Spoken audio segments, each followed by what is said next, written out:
बिस्मिल्लाहिर्रहमानिर्रहीम अस्सलामुअलैकुम। उम्मीद करनी आ सारे मेरे बहन भाई ठीक हो सो।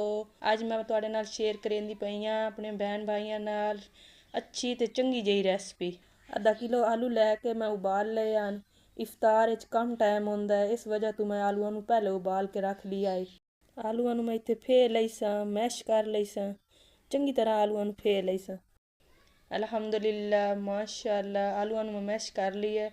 तो हुण मैं इहदे विच बरीक कटे हुए प्याज शामिल कर दे सां, नाल दे नाल बरीक कटी हुई हरी मिर्च, हरा धनिया। ज़्यादा तो ज़्यादा हरा धनिया इस्तेमाल कीता करो। पाकिस्तान विच हर चौथी बच्ची नूं विटामिन सी दी कमी होंदी है। हुण मैं कुछ पाउडर मसाले शामिल कर दे सां, लाल मिर्च, नमक, जीरा पाउडर, गरम मसाला शामिल करन तो बाद खुश्क धनिया शामिल कर लई सां। नाल दे नाल 2 चम्मच मैं कॉर्नफ्लोर दी शामिल कर लई सां। कॉर्नफ्लोर पावन नाल टिक्कियां त्रुटसन नहीं। मैं टिक्कियां बनावणियां ना, इस वजह तो कॉर्नफ्लोर शामिल कीता है।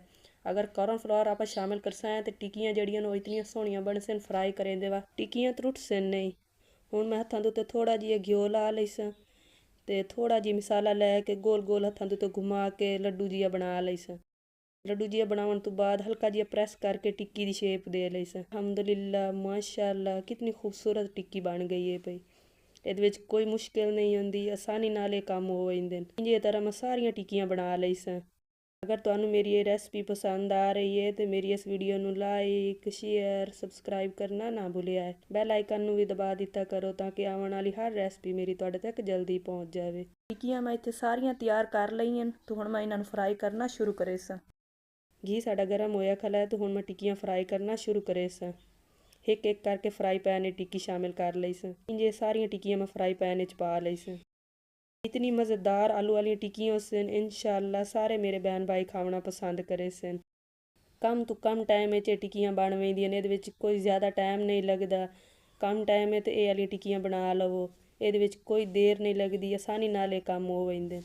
अल्लाह पाक तुहाडे माल जान रिज़्क विच बरकत पावे। अल्लाह पाक सारे मेरे बहन भाइयों नूं हर दुख तकलीफ तो बचावे। हुण मैं आलू वाली टिक्कियां दी साइड पलट लई सां।